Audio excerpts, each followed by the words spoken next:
Si tu es entrepreneur, tu as sûrement vu une de ces trois têtes passer. Et quand tu as cliqué, tu as peut-être été surpris de voir la simplicité avec laquelle il filmait. Des écouteurs utilisés comme micro, filmés dans des endroits parfois sombres, une qualité qui laisse peut-être à désirer. Et pourtant, ils ont quand même réussi à réunir des milliers de personnes sur leurs vidéos, à réunir des milliers de personnes sur leur chaîne YouTube.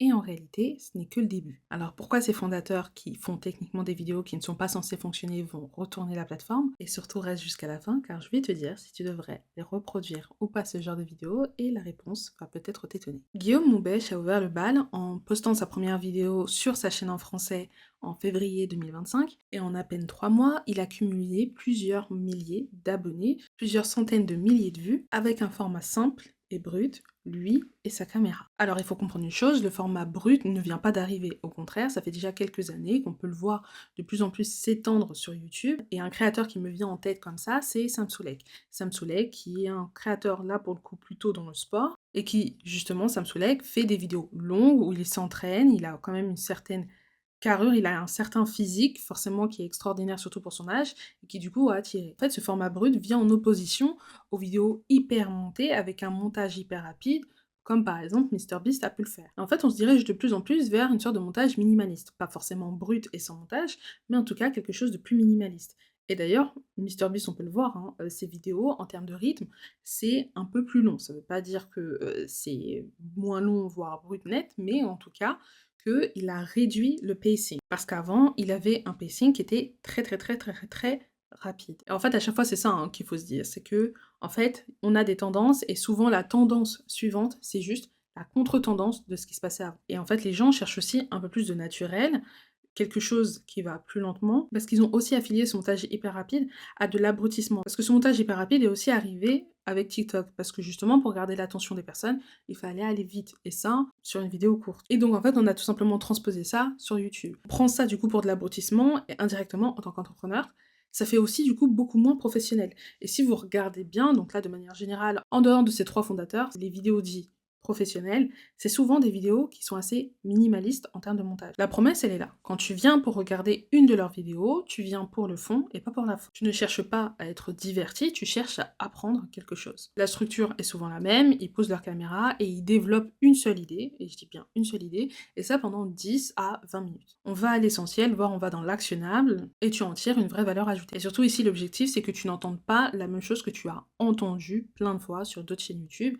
Ici, ils viennent avec les secrets de fondateurs, les choses qu'on ne te dit pas, les choses qui sont cachées, les choses qui sont derrière. Et donc, comme on t'apprend quelque chose que tu ne sais pas, eh ben, t'as envie de revenir pour toujours apprendre plus, encore et encore. Le fait aussi de jouer sur cet aspect pas monté, ça va jouer sur l'inconscient du bah, en fait, ils ont pas le temps. Ils ont pas le temps de faire des vidéos montées, ils ont pas le temps parce qu'en fait, c'est des fondateurs qui gèrent des entreprises qui valent des millions. Guillaume Moubèche, il a l'Empire qui fait 30 millions ARR. Théo Lyon, il a Kuda qui a 5 millions ARR.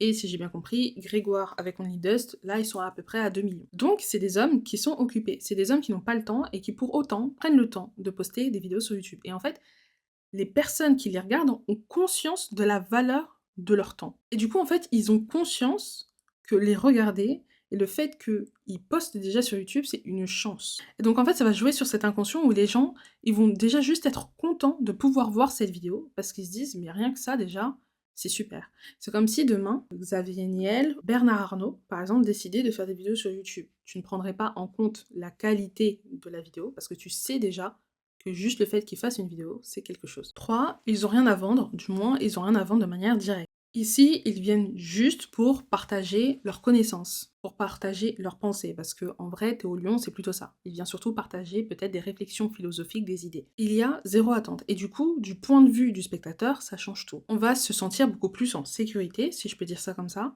parce qu'on va se dire, ok, ils ont rien à nous vendre, et aussi, du coup, on est beaucoup plus ouvert à ce qu'ils ont à nous dire et à ce qu'ils ont à nous partager. Parce qu'on se rend pas forcément compte, mais aujourd'hui, une bonne partie du contenu business, si c'est pas peut-être 80-85% du contenu business, est orienté pour vendre, que ce soit de manière directe et indirecte. Et c'est aussi mon cas. Mais attention, ce n'est pas parce qu'ils ont rien à vendre de manière directe qu'ils n'ont pas d'intérêt. D'ailleurs, c'est pas non plus parce que leur but n'est pas de vendre directement qu'ils ne vont pas vendre.